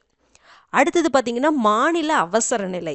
நம்ம தேசிய அவசர நிலை முன்னாடியே பார்த்துட்டோம், அது ஒரு எக்ஸப்ஷன் கேஸ்ன்னு பார்த்தோம். இன்னொன்று என்னென்னா மாநில அவசர நிலையை பற்றி சொல்லக்கூடிய ஆர்டிக்கல் என்னதுங்க, ஆர்டிக்கல் 356. ஆர்டிக்கல் 356 பற்றிலாம் நம்ம பின்னாடி பார்ப்போம். எஸ்ஆர் பொம்மை வழக்கே பார்த்திங்கன்னா இந்த ஆர்டிக்கலை வச்சு தான், ஓகேங்களா. பாருங்கள், சட்டப்பிரிவு 356 படி அவசர காலத்தை ஒரு மாநிலத்தில் பிறப்பித்தால் குடியரசுத் தலைவர் அந்த மாநிலத்திற்கான சட்டங்களை நாடாளுமன்றம் இயற்றலாம் என அதிகாரம் வழங்குவார். இப்போ பார்த்தீங்கன்னா சட்டப்பிரிவு 356 அமல்படுத்தப்பட்டுச்சுன்னா என்ன அர்த்தம், மாநில அரசு அந்த கலைச்சிட்டு குடியரசுத் தலைவர் ஆட்சி என்ன பண்ணுவார், குடியரசுத் தலைவர் அந்த மாநிலத்தை ஆட்சி பண்ணுவார், ஓகேங்களா. அப்போ என்ன பண்ணலாமாம்மா, இந்த மாநிலத்திற்காக சட்டங்களை எந்த துறை ரீதியான சட்டமாக இருந்தாலும் சரி, இப்போ குடியரசுத் தலைவர் ஆட்சி தான் அங்கே நடந்துட்டுருக்கோம், அப்போ அந்த மாநிலத்திற்கான சட்டங்களை நீங்கள் நாடாளுமன்றம் இயற்றலாம் அப்படின்னு சொல்லிட்டு நாடாளுமன்றத்திற்கு குடியரசுத் தலைவர் இந்த பீரியடில் அதிகாரம் கொடுப்பாருன்னு சொல்கிறாங்க. அப்போ இது ஒரு எக்ஸப்ஷன் கேஸ், அப்போ மாநில பட்டியலில் மாநில அரசு தான் சட்டம் இயற்ற முடியும். ஆனால் நிறைய காரணங்களின் போது நாடாளுமன்றம் என்ன பண்ணுது, மாநில பட்டியலில் இருக்கக்கூடிய துறை ரீதியான சட்டத்தை இயற்றுறது. இன்னொன்று பார்த்தீங்கன்னா சட்டப்பிரிவு 249. 249 என்னங்க சொல்லுது? 249 பார்த்தீங்கன்னா தேசத்தின் நலன் கருதி மாநில பட்டியல் இருக்கக்கூடிய அதிகாரத்தை மத்திய பட்டியலுக்கு என்ன பண்ணலாம், மாற்றலாம். இதை பற்றி நிறைய டைம் நான் சொல்லிட்டேன். ஓகேங்களா? தேசத்தின் நலன் கருதி மாநில பட்டியல் இருக்கக்கூடிய அதிகாரத்தை என்ன பண்ணலாம், மத்திய பட்டியலுக்கு மாற்றி அதை என்ன பண்ணலாம், நாடாளுமன்றம் அந்த மாநில பட்டியலில் இருக்கக்கூடிய விஷயத்தை என்ன பண்ணலாம், அது ரீதியான சட்டத்தை இயற்றலாம். அதுக்கு மாநிலங்களவையுடைய 3/2 பங்கு பெரும்பான்மை உறுப்பினர்கள் ஆதரவு தேவை அப்படின்னு சொல்லிட்டு நம்ம பார்த்தோமா. அப்போ அந்த இடத்துலையும் உங்களுக்கு என்ன ஆகுது, மாநில பட்டியலிருந்து அந்த மாநில பட்டியலில் இருக்கக்கூடிய அந்த துறை ரீதியான அதிகாரம் யாருக்கு போயிடுது, நாடாளுமன்றத்துக்கு போயிடுது. ஓகேங்களா? மாநில பட்டியலில் மாநில அரசு மட்டும்தான் சட்டம் இயற்ற முடியும். ஆனால் இந்த மாதிரி காரணங்களின் போது மத்திய அரசுக்கு அந்த சட்டம் இயற்றக்கூடிய அதிகாரம், மாநில பட்டியலில் இருக்கக்கூடிய துறை ரீதியான சட்டம் இயற்றக்கூடிய அதிகாரம் மத்திய அரசுக்கு போயிடுது. அது என்னென்ன, தேசிய அவசர காலத்தில், அப்புறம் மாநிலங்களுக்கு இடையேயான ஒப்பந்தத்தின் போது, சர்வதேச ஒப்பந்தத்தின் போது, மாநில அவசர நிலையின் போது, சட்டப்பிரிவு 249 பயன்படுத்தும் போது. ஓகேங்களா? அப்போ இது எல்லாம் நீங்கள் தெரிஞ்சுக்கணும். இது எல்லாம் தான் ஸ்டேட்மெண்ட்டாக கேட்பாங்க. இதெல்லாம் எந்த மாதிரி கேட்டாலும் நம்ம ஆன்சர் பண்ண முடியும். அதுக்கு நமக்கு புரிதல் ரொம்ப அவசியமானது. ஓகேங்களா? அப்போ இது புரிஞ்சிருச்சுங்களா? அப்போ இந்த இடத்துல பாருங்கள், இது வந்து நம்ம புக்கில் கொடுத்துருக்குது. இப்போ மத்திய பட்டியலுக்குள்ளே என்னென்ன இருக்குது, முக்கியமான துறைகள் மட்டும் பார்த்துக்கோங்கன்னு நான் சொன்னேன்ல. நம்ம இதில் இருக்கிறத பார்த்துக்கிட்டா கூட போதுமானது தான். மத்திய பட்டியலுக்குள்ளே என்னென்னலாம் இருக்குது, பாதுகாப்பு, அணுசக்தி, வெளிநாட்டு அயல்நாட்டு விவகாரங்கள், போர் மற்றும் அமைதி உடன்படிக்கை, வங்கி சேவை, ரயில்வே, அஞ்சல் மற்றும் தந்தி, இது எல்லாம் சென்ட்ரல் கவர்மெண்ட், நமக்கு எல்லாமே தெரியும். வான்வழிகள், துறைமுகங்கள், வெளிநாட்டு வர்த்தகம், பணம் மற்றும் நாணயம், இது எல்லாமே மத்திய பட்டியலுக்கு. இந்த துறைகளாவது தெரிஞ்சுக்கணும். 98 துறைகள் இருக்குது. இதெல்லாம் எல்லாமே தெரிஞ்சுக்கணும். இல்லை, இதை தெரிஞ்சுக்கணும். அப்புறம் நியூஸில் ஏதாவது வந்துச்சுன்னா தெரிஞ்சுக்கணும், அவ்வளோதான். மாநில பட்டியல் பாருங்கள், மெயினாக விவசாயம், காவல்துறை ரொம்ப ரொம்ப மெயின். காவல்துறை மாநில பட்டியலில், சிறைச்சாலை, உள்ளாட்சி அரசாங்கம் மாநில பட்டியலுக்கு தான். பொது சுகாதாரம், நிலம், பொது சுகாதாரம்லாம் எதில் இருக்குன்னு கண்டிப்பாக தெரியணும். நிலம், மது, வர்த்தகம் மற்றும் வணிகம். பாருங்கள், மது எதில் இருக்குது, மாநில பட்டியலில் இருக்குது. அப்போ அதை தடை பண்ணால் மாநில அரசுகளுக்கான உரிமை இருக்குது. இது ரிலேட்டடாக சட்டம் தடை கொண்டு வரக்கான இது மாநில அரசுக்கு இருக்குது. இதெல்லாம் தெரிஞ்சுக்கணும். கால்நடை மற்றும் கால்நடை வளர்ப்பு, மாநில பொதுப்பணிகள், இது எல்லாமே மாநில பட்டியலில் இருக்குது. அடுத்தது பொதுப்பட்டியலில் கல்வி தெரியும். விவசாய நிலங்களை தவிர சொத்து பரிமாற்றம், வனத்துறை இருக்குது, தொழிற்சங்கங்கள், கலப்படம் பாருங்க, இதெல்லாம் இதில் தான் இருக்குது. தத்தெடுப்பு மற்றும் வாரிசு தொடர்ச்சி, இது எல்லாமே. அப்புறம் அந்த பொதுப்பட்டியலில் அந்த 5 மாற்றப்பட்டதுன்னு சொன்னோம்ல, மாநில பட்டியலில் இருந்து 5, அதை மட்டும் பார்த்துக்கிட்டா போதும். ஓகேங்களா? இந்த துறைகளாவது நீங்கள் தெரிஞ்சுக்கணும் எதுக்குள்ளே இருக்குது அப்படிங்கிறது. ஓகேங்களா? இதுதான் என்னதுங்க, ஃபுல்லாக சட்டமன்ற அதிகார பகிர்வு. அப்போ சட்டமன்ற அதிகார பகிர்வு, மத்திய பட்டியல், மாநில பட்டியல், பொதுப்பட்டியல், இதை பார்த்தோம். இதுக்கப்புறம் மாநில பட்டியலில் இருக்கக்கூடிய அதிகாரங்களை மாநில அரசு தான் செயல்படுத்த முடியும், சட்டம் இயற்ற முடியும். ஆனால் சில இடத்துல மத்திய அரசும் என்ன பண்ணுது, மாநில பட்டியலில் இருக்கக்கூடிய விஷயங்களின் மீது அதிகாரம் செலுத்துது அப்படின்னு சொல்லிட்டு பார்த்தோம். ஓகேங்களா? இதுதான் உங்களுக்கு என்னதுங்க, சட்டமன்ற அதிகார பகிர்வு. அடுத்தது பார்த்தீங்கன்னா நிர்வாக அதிகார பகிர்வு. அதான் ஆட்சித்துறை அதிகார பகிர்வு. நிர்வாக அதிகார பகிர்வுனாலும் ஆட்சித்துறை அதிகார பகிர்வுனாலும் ஒன்று தான். ஓகேங்களா? பாருங்க, சட்டமன்ற அதிகார பகிர்வை பிரதிபலிக்கும் வகையில் ஆட்சித்துறை அதிகார பகிர்வு அமைந்துள்ளது. அப்படின்னு என்னதுங்க, அங்கே உங்களுக்கு மத்திய பட்டியல், மாநில பட்டியல் இருந்துச்சு. அந்த மத்திய பட்டியலில் இருக்கக்கூடிய விஷயங்கள் சம்பந்தமாக சட்டம் இயற்றுவதற்கு அதிகாரம் மத்திய அரசுக்கு இருக்கா? இங்கே அதே மாதிரி இந்த மத்திய பட்டியலில் இருக்கக்கூடிய விஷயங்கள் தொடர்பாக ஆட்சி செய்வதற்கு யாருக்கு அதிகாரம் இருக்குது? அதையெல்லாம் அட்மினிஸ்ட்ரேட் பண்ணுறதுக்கு யாருக்கு அதிகாரம் இருக்குது? மத்திய அரசுக்கு இருக்குது அந்த ஆட்சி. அங்கே வந்து அது ரீதியாக சட்டம் இயற்றுனாங்க, இங்கே அது ரீதியாக ஆட்சி செலுத்துவாங்க, அவ்வளோதான். அது மட்டும் அதனால தான் அதை பிரதிபலிக்கும் வகையில் ஆட்சித்துறை அதிகார பகிர்வு இருக்குன்னு சொல்கிறாங்க. பொதுப்பட்டியலின் மீதான நிர்வாக அதிகாரத்தை மாநிலங்களும் பெற்றிருக்கும். பொதுப்பட்டியலில் நம்ம அது ரீதியான அதில் நிறைய இருக்குது. இப்போ கல்வி அதெல்லாம் பொதுப்பட்டியலில் தான் இருக்குது. அப்போ கல்வி ரீதியான அந்த நிர்வாக அதிகாரம் மாநிலங்களுக்கு இருக்குது, மத்திய அரசுக்கு இருக்குது. ஆனால் தேவைப்பட்டுச்சுன்னா மத்திய அரசாங்கம் என்ன பண்ணும்? மாநில அரசாங்கங்களுக்கு கட்டளை பிறக்கும். மாநில அரசாங்கங்கள் கட்டளை பிறப்பிக்கும். அப்படி மாநில அரசாங்கங்கள் மத்திய அரசாங்கம் வழங்கும் கட்டளைகளை கண்டிப்பாக இந்த இடத்துல நிறைவேற்றணும். அதை தான் நம்ம முன்னாடியே பார்த்தோம்லங்க. பொதுப்பட்டியலில் இருக்கக்கூடிய விஷயங்களில் யார் தான்? மத்திய அரசு மாநில அரசு ரெண்டுமே சட்டம் ஏற்றலாம். அப்படி முரண்பாடு ஏற்பட்டுச்சுன்னா மத்திய அரசு சொல்கிறது தான் செல்லுபடியாகும். அதே தான் நிர்வாகத்துலேயும் பொதுப்பட்டியலில் இருக்கக்கூடிய விஷயங்கள் மீது நிர்வாக அதிகாரம் மத்திய அரசுக்கு இருக்குது, மாநில அரசுக்கு இருக்குது. தேவைப்பட்டுச்சுன்னா மத்திய அரசு என்ன பண்ணும்? மாநில அரசுக்கு கட்டளை பிறப்பிக்கும். அப்படி கட்டளை பிறப்பிச்சுன்னா மத்திய அரசாங்கம் சொல்கிறத மாநில அரசாங்கம் கேட்கணும். அதுதான். ஓகேங்களா? அடுத்தது இன்னொன்று என்ன சொல்கிறாங்கன்னா, நம்முடைய கூட்டாட்சி அமைப்பு முறையில் பணி ஒப்படைப்பு முறை காணப்படுதுன்னு சொல்கிறாங்க. இந்த 3 விஷயங்களை மட்டும் நல்லா தெரிஞ்சுக்கோங்க. பணி ஒப்படைப்பு முறைனா, மத்திய அரசு சில இடத்துல தன்னுடைய வேலையை செய்யறதுக்கு மாநில அரசுக்கு கொடுக்கும். மாநில அரசு தன்னுடைய வேலையை நீங்கள் செஞ்சுத்தாங்கன்னு சொல்லி மத்திய அரசுக்கு கொடுக்கும். அதுதான் பணி ஒப்படைப்பு முறை. பாருங்க, மத்திய அரசாங்கம் என்ன பண்ணும் அப்படின்னா, மாநில ஆளுநருடைய இசையுடன் அப்படின்னா அனுமதியுடன் அவங்களுடைய நிர்வாக பணிகளை நிறைவேற்றுமாறு மாநில அரசாங்கத்திடம் ஒப்படைக்கும். ஓகேங்களா? அப்போ மத்திய அரசாங்கம் தன்னுடைய வேலையை, தன்னுடைய நிர்வாக பணியை என்ன பண்ணுமாமா? மாநில ஆளுநருடைய அனுமதியின் பேரில் என்ன பண்ணுவோம்? மாநில அரசாங்கத்துக்கிட்ட இதை நீங்கள் செஞ்சு கொடுத்துருங்க, இதை நீங்கள் நிர்வாகம் பண்ணுங்கன்னு சொல்லுமாமா. இது ஒன்று. இன்னொன்று என்னென்னா, மாநில அரசாங்கம் என்ன பண்ணுமாமா? குடியரசுத் தலைவருடன் ஆதரவுடன் இல்லைன்னா குடியரசுத் தலைவரின் ஒப்புதலுடன் அவங்க வேலையை, தன்னுடைய நிர்வாக பணிகளை மத்திய அரசிடம் என்ன பண்ணலாம்? ஒப்படைக்கலாம். அதே மாதிரி மத்திய அரசு மாநில ஆளுநருடைய இசைவு இல்லாமல் கூட, இந்த இடத்துல இசையுடன் தன்னுடைய நிர்வாக பணியை மாநில அரசாங்கத்திட்ட ஒப்படைச்சா, இங்கே மத்திய அரசு மாநில ஆளுநரின் இசைவு இல்லாமல் நாடாளுமன்றத்தின் அனுமதியுடன் என்ன பண்ணும்? தன்னுடைய நிர்வாக கடமைகளை நிறைவேற்றுமாறு மாநில அரசாங்கத்துடன் ஒப்படைக்கும். இந்த 3 கேட்டகரியும் நல்லா ஞாபகம் வச்சுக்கோங்க. மத்திய அரசாங்கம் என்ன பண்ணலாம்? மாநில ஆளுநரின் இசையுடன் தன்னுடைய நிர்வாக பணிகளை நிறைவேற்ற மாநில அரசாங்கத்திடம் ஒப்படைக்கலாம். இன்னொன்று, மத்திய அரசு மாநில ஆளுநரின் இசைவு இல்லாமல் நாடாளுமன்றத்தின் அனுமதியுடன் என்ன பண்ணலாம் அப்படின்னா, தன்னுடைய நிர்வாக பணிகளை நிறைவேற்ற மாநில அரசாங்கத்திட்ட சொல்லலாம்.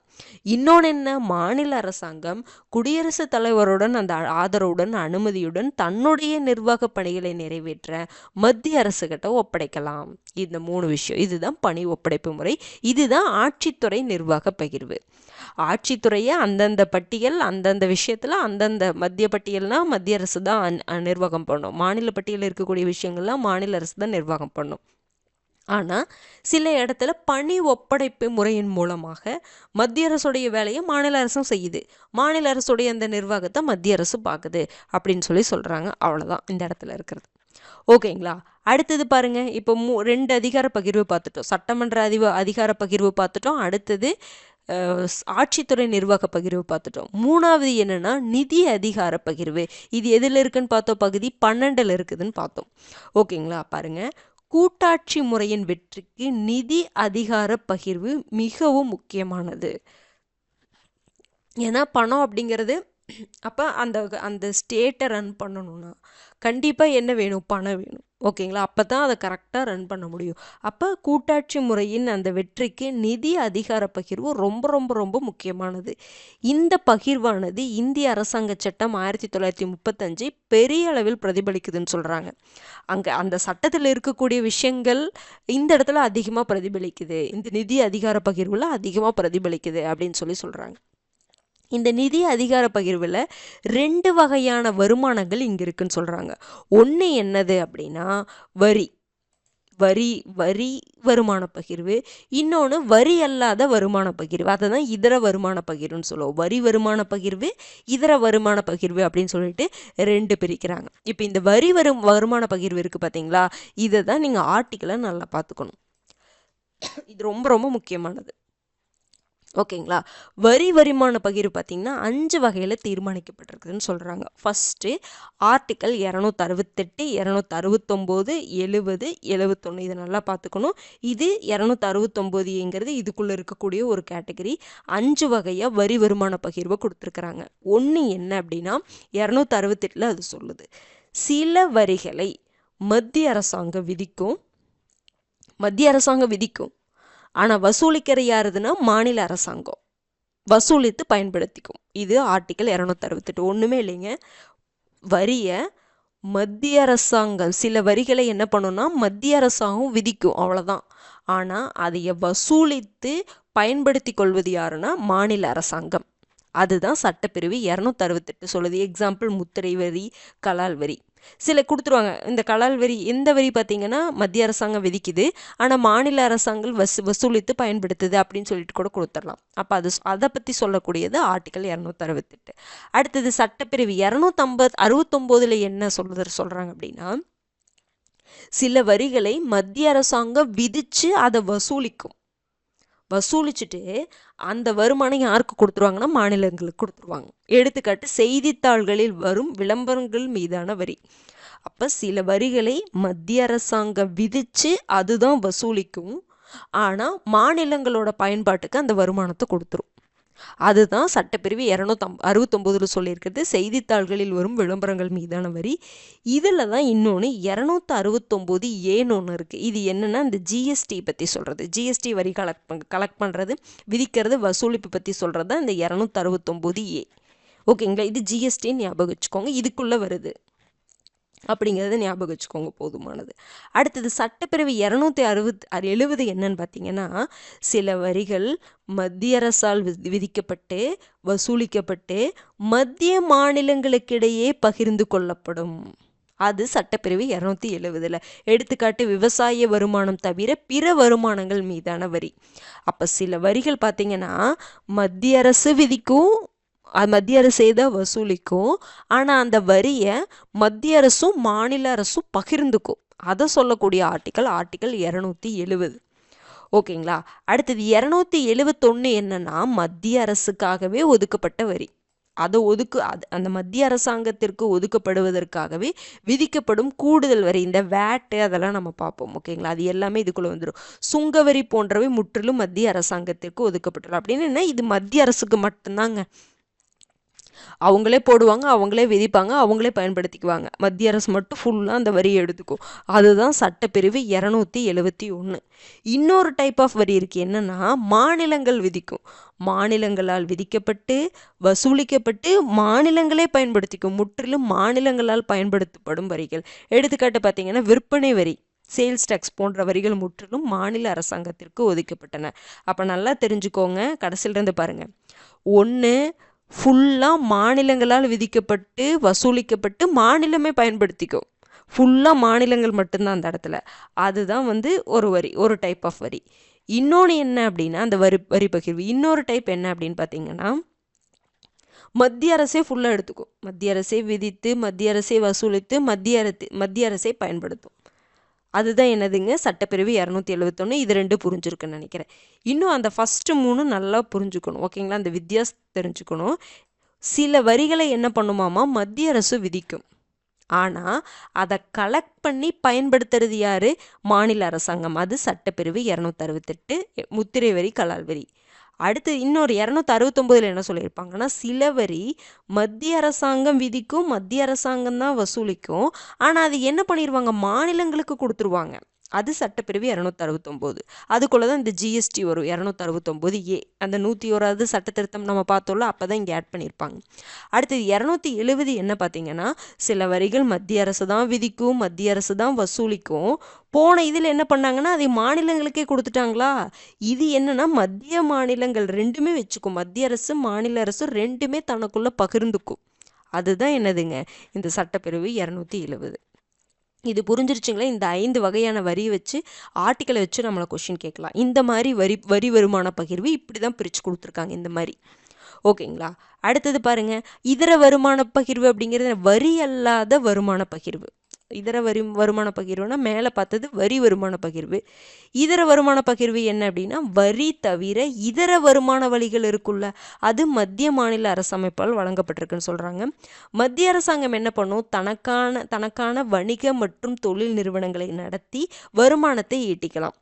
அது அந்த வரி மூலமாக அதெல்லாம் வருமானம் வருதுங்க. போனால் நம்ம பார்த்தோம்ல, கவர்மெண்ட்டுக்கு வரி மூலமாக வருமானம் வருது.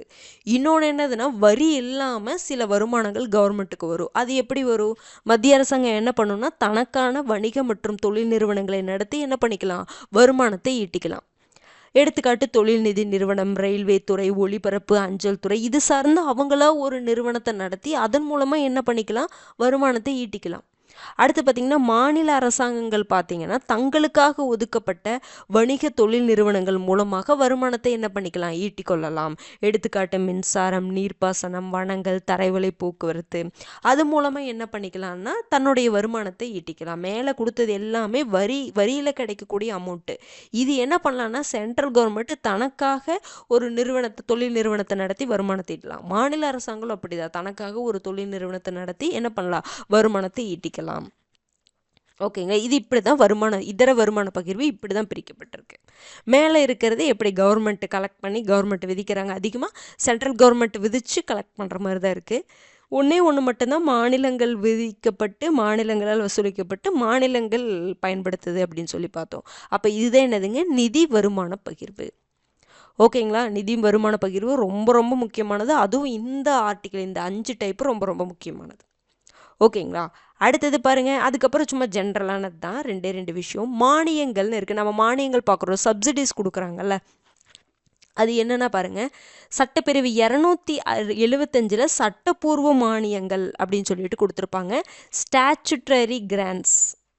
ஓகேங்களா, சட்டத்தின் மூலமாக கொடுக்குற இந்த சட்டப்பூர்வ மானியங்கள் அப்படின்னு சொல்லிட்டு மாநிலங்களுக்கு நிதியுதவி தேவைப்படும் போது மானியங்கள் வழங்கிட பாராளுமன்றத்திற்கு அதிகாரம் இருக்குது. அதை பற்றி சொல்கிறதான். ஏன்னா இது ஆர்டிக்கல் மட்டும் நீங்கள் தெரிஞ்சுக்கிட்டா போதும். இந்த மானியங்கள் ரிலேட்டடாக வரங்காட்டி அதாவது மாநிலங்களுக்கு நிதியுதவி தேவைப்படும் பொழுது மானியங்கள் கொடுப்பாங்கல்ல, மானியங்கள் கொடுக்குறாங்கல்ல, அப்போ அந்த மானியங்கள் வழங்கிட யாருக்கு அதிகாரம் இருக்குது, பாராளுமன்றத்திற்கு அதிகாரம் இருக்குது. அதை பற்றி சொல்கிறது தான் 275 சட்டப்பூர்வ மானியங்கள்.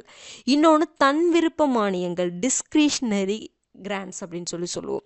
அதை பற்றி சொல்கிறது 282 மத்திய மாநில அரசுகள் பொது காரணத்திற்காக மானியங்கள் வழங்கும் அதிகாரம். இப்போ பாருங்கள், நமக்கு இப்போ சிலிண்டருக்கு மானியங்கள், அந்த மாதிரி நிறைய மானியங்கள் நமக்கு கொடுக்குறாங்கல்ல, அது மத்திய அரசோ மாநில அரசோ பொது காரணத்திற்காக பொதுமக்களுக்காக அவங்களாம் என்ன பண்ணலாம், தனக்கு ஒரு விருப்பம் இருக்குது, தன் விருப்ப மானியங்கள் அவங்கள சொல்கிறாங்க பார்த்தீங்களா, அந்த மானியங்கள் கொடுப்பதற்கான அதிகாரம் கொடுக்கப்பட்டிருக்கு.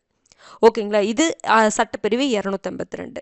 பொதுவாக நிறையா மானியங்கள் இருக்குது, நமக்கு பார்த்துட்டு தான் இருக்கிறோம். அப்போ அந்த தன் விருப்ப மானியங்கள் மூலமாக என்ன பண்ணுறாங்கன்னா மத்திய அரசோ மாநில அரசு பொது காரணத்திற்காக மானியங்கள் கொடுக்குறாங்க. ஓகேங்களா, அப்போ அது எதுனா ஆர்டிக்கல் 282. இது 275 மானியங்கள் தான். ஆனால் இது என்னன்னா மத்திய அரசு மாநிலங்களுக்கு அந்த நிதியுதவி கொடுக்கக்கூடிய அந்த மானியங்கள் தான் இது சட்டப்பூர்வ மானியங்கள். இதுதான் ரெகுலராக இப்போ மத்திய அரசு ஏதாவது மானியம் கொடுக்கணும், இல்லை மாநில அரசு ஏதாவது மானியம் கொடுக்குறாங்கன்னா அந்த அதிகாரத்தை பற்றி சொல்கிறது ஆர்டிக்கல் 282. இது ரெண்டுக்கும் வித்தியாசத்தை தெரிஞ்சுக்கோங்க. ஓகேங்களா, அப்போ இதெல்லாம் இந்த இடத்துல வரும், நிதி சம்பந்தமானது வரும், அதனால தான் இங்கே சொல்கிறேன். அடுத்தது பார்த்தீங்கன்னா 275 282 நல்லா பார்த்து வச்சுக்கோங்க.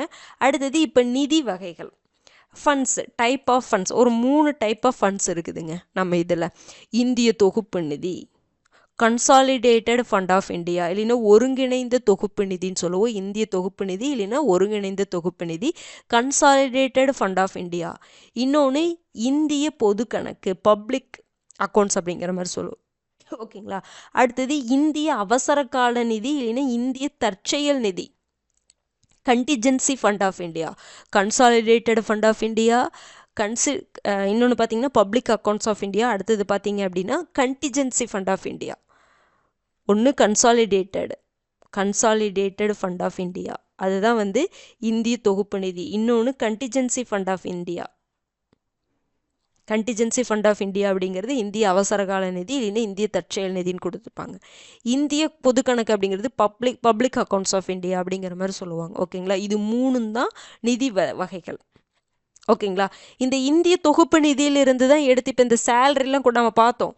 பிரசிடென்ட்டுக்கு இவங்களுக்கெல்லாம் சேலரி இங்கேருந்து எடுத்து கொடுக்குறாங்க அப்படிங்கிற மாதிரிலாம் நம்ம இப்போ இந்திய தொகுப்பு நிதியிலிருந்து கொடுக்கப்படுகிறது அப்படிங்கிற மாதிரி பார்த்தோம்ல. அப்போ மெயினாக கவர்மெண்ட்டுக்கான அந்த செலவினங்கள்லாம் இருக்கும்ல, எக்ஸ்பெண்டிச்சர், அது எல்லாமே இதிலிருந்து தான் எடுத்து செலவு பண்ணுவாங்க. இது இந்திய தொகுப்பு நிதி. அந்த இந்திய தொகுப்பு நிதியை பற்றி சொல்லக்கூடிய ஆர்டிக்கல் சட்டப்பிரிவு 266 கிளாஸ் 1. அதுலேயே 266 கிளாஸ் வந்து இந்த இந்திய பொது கணக்கை பற்றி சொல்லுது. இன்னொன்று இந்திய அவசர கால நிதி, கண்டிஜென்சி ஃபண்ட் ஆஃப் இந்தியா, இதோட இந்த நிதி மேலான அதிகாரம் யாருக்கு இருக்குன்னு பார்த்தோம்? பிரசிடென்ட்டுக்கிட்ட இருக்கும். நாட்டில் ஏதாவது ஒரு எதிர்பாராத செலவு நடக்குது, தேவைப்படுது, அப்போ இதிலிருந்து அமௌண்ட் எடுக்கணும் அப்படின்னா யாருடைய இது வேணும்? யாருடைய இது வேணும்? அனுமதி வேணும். குடியரசுத் தலைவர்கிட்ட தான் இந்த கண்டிஜென்சி ஃபண்டோடைய அந்த பொறுப்பு இருக்குது. அவருடைய அனுமதி இருந்தால் மட்டும்தான் இதிலிருந்து எடுத்து என்ன பண்ண முடியும்? செலவு பண்ண முடியும். இது வந்து அவசர கால நிதியாகவே தெரியுதுல, எதிர்பாராமல் திடீர்னு செலவு வருது, அப்போ இதிலிருந்து எடுத்து என்ன பண்ணிக்கலாம்? செலவு பண்ணிக்கலாம். அதை பற்றி சொல்லக்கூடிய ஆர்டிக்கல் 267 கிளாஸ் 1. ஓகேங்களா? இந்த கிளாஸ் 1 மட்டும் பார்த்துக்கோங்க, ப்ராக்கெட் போட்டு 1 போட்டுக்கோங்க, அவ்வளோதான். அப்போ இந்திய தொகுப்பு நிதியை பற்றி சட்டப்பிரிவு 266 1 சொல்லுது. இந்திய பொது கணக்கை பற்றி சட்டப்பிரிவு 266 2 கிளாஸ் 2. இந்திய அவசர கால நிதியை பற்றி சட்டப்பிரிவு 266 கிளாஸ் 1. மெயினாக இதை வந்து அதிகமாக உங்களுக்கு சட்டப்பிரிவு வச்சு கேட்கறக்கு வாய்ப்பு இருக்குது, அதனால தான் நான் இதை சொல்லிட்டேன். இதில் கொஞ்சம் டேட்டாஸ் கொஞ்சம் அதிகமாக இருக்கும். அதிகமாக பார்த்தீங்கன்னா இந்த ஆர்டிகல்ஸ் தான், வேறு ஒன்றும் இல்லை. ஓகேங்களா? ஆர்டிகல்ஸ் கொஞ்சம் அதிகமாக இருக்கும், இதை படித்து தான் ஆகணும். எப்படி நம்முடைய மத்திய மாநில உறவுகளுடைய அந்த அதிகார பகிர்வு இருக்குது அப்படிங்கிறது இதை படிச்சிங்கன்னா உங்களுக்கு நல்லாவே புரிஞ்சிடும். இனி ஏன் வந்து இப்போ மத்திய அரசு மாநில அரசுக்குள்ளே நிறைய இஷ்யூஸ் போயிட்டே இருக்குது. அப்போ இதெல்லாம் இதை படிச்சுட்டு நீங்கள் மத்திய மாநில உறவுகளை ஓரளவுக்கு படிச்சுட்டீங்க அப்படின்னா இனி நீங்கள் அதை பார்க்கும் பொழுது உங்களுக்கு நல்லாவே ஒரு புரிதல், நல்லாவே நீங்கள் கரண்ட் அஃபேர்ஸில் உங்களுக்கு நல்லாவே புரிதல் கிடைக்கும். அந்த இடத்துல உங்களால் ஒப்பீனியன் சொல்ல முடியும். புரிஞ்சுதுங்களா? இந்த பேஸ் தெரிஞ்சிருச்சுன்னா, இந்த மாதிரி ஒரு இஷ்யூ நடக்குதுன்னா அதுக்கு கரெக்டாக உங்களால் ஒரு ஒப்பீனியன் சொல்ல முடியும். ஓகேங்களா? அப்போ அதை தான் சொல்கிறேன், நீங்கள் என்ன படித்தாலும் அந்த பேஸை நீங்கள் நல்லா தெரிஞ்சு வச்சுக்கிட்டீங்க அப்படின்னா, அந்த பேஸ் தெரிஞ்சுக்கிறதுக்கு லேட் ஆகும். கண்டிப்பாக பேஸ்மெண்ட் போடுறதுக்கு கண்டிப்பாக லேட் ஆக தான் செய்யும். ஆனால் அதை போட்டுட்டோம் அப்படின்னா ஈஸியாக அந்த கட்டடத்தை எழுப்பிடலாம். நம்ம அந்த பேஸ்மெண்ட் போகிறதுக்கு லேட் ஆகுதேன்னு சொல்லிகிட்டே நம்ம படிக்காமல் விட்டுறோம். அதுதான் தப்பு. பேஸ்மெண்ட் போடுறதுக்கு தான் லேட் ஆகும். அது ஒரு ஒன்ஸ் நம்ம போட்டுட்டோன்னு வச்சுக்கோங்களேன், சும்மா கட்டடம் வந்து அப்படியே பெருசாக மேலே எழும்பிக்கிட்டே போகும் அப்படிங்கிற மாதிரி தான். ஓகேங்களா? அதனால் நீங்கள் வந்து ஃபஸ்ட்டு புரிஞ்சுக்கோங்க. ஃபஸ்ட்டு அந்த பேஸ் அப்படின்னா நம்ம சப்ஜெக்ட் அந்த சப்ஜெக்டில் என்னென்னலாம் இருக்குது, பேசிக்கான விஷயங்கள்லாம் என்னென்ன இருக்குன்ட்டு புரிஞ்சுக்கணும். அதுக்கு லேட்டான அதை ஏற்றுக்கோங்க. நம்ம பிளான் அது எப்படி சொல்கிறதுனா, இது இப்படி தான் இருக்கும், லேட்டு தான் ஆகும், பரவாயில்ல, நம்ம அதை இது பண்ணிக்கலாம் அப்படின்னு நம்ம ஏற்றுட்டு போகணும். சீக்கிரமாக கற்றுக்கணும். எதையுமே நம்ம சீக்கிரமாக என்ன பண்ண முடியாது, கம்ப்ளீட் பண்ண முடியாது. ஓகேங்களா? சிலதுக்கெல்லாம் லேட் ஆக தான் செய்யும். ஆனால் கற்றுக்கிட்டோம், அதை புரிஞ்சுக்கிட்டோம் அப்படின்னா அதுக்கப்புறம் ஈஸியாக இருக்கும். ஓகேங்களா? நான் திரும்ப அதுதான் சொல்கிறேன். ரெகுலராக பார்த்துட்டே வாங்க. இதை கம்ப்ளீட் பண்ணிட்டேன்ட்டு கமெண்ட் பண்ணுங்கள். இது ரொம்ப ரொம்ப ரொம்ப முக்கியமான ஒரு டாப்பிக்கு. மத்திய மாநில உறவுகள் ஃபுல்லாகவே இந்த கூட்டாட்சி பற்றி கண்டிப்பாக எல்லாருமே தெரிஞ்சுக்கணும். ஓகேங்களா? அடுத்த 2 வீடியோ வரும் உங்களுக்கு. அடுத்தது பார்த்தீங்க அப்படின்னா மத்திய மாநில அரசுகளுடைய அது சார்ந்த அமைப்புகள்லாம் இருக்குது, அப்புறம் குழுக்கள் இருக்கும். அது கண்டிப்பாக நம்ம படித்து தான் ஆகணும். இந்த மாதிரி இது ஃபுல்லாகவே கூட்டாட்சி, இந்த வாரமே கூட்டாட்சி வாரம் அப்படின்னு வச்சுக்கலாம். ஏன்னா அந்தளவுக்கு ரொம்ப ரொம்ப ரொம்ப முக்கியமான ஒரு டாப்பிக்கு, இன்ட்ரெஸ்டான டாப்பிக்கும் கூட. இந்த கூட்டாட்சி அப்படிங்கிறது ரொம்ப இன்ட்ரெஸ்ட்டாக இருக்கும். அதுவும் அந்த இதெல்லாம் பார்த்துட்டு நான் கடைசியாக உங்களுக்கு அந்த குழுக்கள், மத்திய மாநில அரசுகள் சார்ந்த உறவுகள் சார்ந்த குழுக்கள் பற்றி சொல்லிட்டு இந்த கூட்டாட்சி ரிலேட்டடாக பிரச்சனைகளும் தேவைகளும் அப்படின்னு சொல்லிட்டு நான் அதை ஒரு லைட்டாக மேலோட்டமாக தான் சொல்லுவோம். உங்களுக்கு நல்லாவே புரிஞ்சிடும். இதெல்லாம் பார்த்துட்டு நீங்கள் அதை போய் ரீட் பண்ணுங்கள். அது ஒரு டாப்பிக்காகவே தெரியாது, அதில் ஒன்றுமே இருக்காது, அவ்வளோ ஈஸியாக இருக்கும். ஓகேங்களா? அதனால் இதை புரிஞ்சுட்டு தான் அதை படிக்கணும். இதை பார்க்காம நம்ம அதை போய் பார்த்தோம்னா அந்த இடத்துல மனப்பாடம் பண்ணுற மாதிரி இருக்கும். அதுக்காக தான் சொல்கிறோம். ஓகேங்களா? ரெகுலராக பார்த்துட்டே வாங்க. கண்டிப்பாக ஃபாலோ பண்ணுங்கள். நடுவில் ஸ்டாப் பண்ணாதீங்க தயவு செஞ்சு. கரெக்ட், ஒன்று ஃபாலோ பண்ணிட்டீங்களா, பாதி தூரம் வந்தாச்சு. ஓகேங்களா? எவ்வளவோ நம்ம கிராஸ் பண்ணி வந்துட்டோம். இனி ரொம்ப கம்மி. இன்னைக்கு வந்து பாலிட்டியில் பார்த்தீங்கன்னா நீதித்துறை டாபிக் மாநில சட்டமன்றங்களில் இருக்கும். அதை முடிச்சுட்டு நீதித்துறை முடிச்சிட்டோம் அப்படின்னா பாலிட்டியில் அதுக்கப்புறம் எக்ஸ்ட்ரா டாபிக் அப்படிங்கிறதுனா இந்த அமைப்பு நிறுவனங்கள் ரிலேட்டடாக தான் பார்ப்போம். எல்லாம் ஃபேக்ட் ரிலேட்டடாக போயிடும். இதெல்லாம் மெயின். இன்னும் 2 தான். அதுவும் மாநில சட்டமன்றங்கள் பார்த்தீங்கன்னு வச்சுக்கோங்களேன், நம்ம முன்னாடி மத்திய சட்டமன்றம் எப்படி பார்த்தோம், பாராளுமன்றம், சபாநாயகர், அவங்க எல்லாம் பார்த்தோம்ல, அதே மாதிரி தான் மத்திய அளவில் அப்படியே வரும். அப்படியே டிட்டோ தான் இங்கே இருக்கும். எதுவுமே மாறாது. அங்கே மத்திய அளவில் இருக்கும், இங்கே மாநில அளவில் இருக்கும், அவ்வளோதான் வித்தியாசம். நீதித்துறை மட்டும் கொஞ்சம் எக்ஸ்ட்ரா பார்ப்போமா, அதுக்கப்புறம் வரதில் அந்த தேர்தல் ரிலேட்டடானது பார்ப்போம். அதுக்கப்புறம் ரொம்ப ரொம்ப இன்ட்ரெஸ்ட்டாக இருக்கும். இனி பாருங்கள், இனி எல்லாமே நம்ம ரெகுலராக பார்க்கக்கூடிய ஒரு விஷயங்களை தான் எல்லாமே பார்த்துட்டே வருவோம். அதனால் நம்ம பாதி தூரம் வந்துட்டீங்க, அதை ஸ்டாப் பண்ணாதீங்க. அதுக்காக தான் சொல்கிறேன், பாலிட்டி மட்டும் சொல்கிறேன், எல்லா சப்ஜெக்டையும் சொல்கிறேன். எவ்வளவோ வந்துட்டோம், பாதி தூரம் வந்துட்டோம். இனி பாதி தூரம் ஈஸியாக கடந்து போயிடலாம். இந்த பாதியே வந்து கஷ்டப்படுற இந்த பாதியே நம்ம கடந்து வந்துட்டோம். இனி மீதி பாதிங்கிறது ரொம்ப ஈஸியாக இருக்கும், அது ஈஸியாகவே கடந்து போயிடலாம். அதுக்காக தான் நான் சொல்கிறேன். ஓகேங்களா? அடுத்த வீடியோவில் சந்திக்கலாம். நன்றி.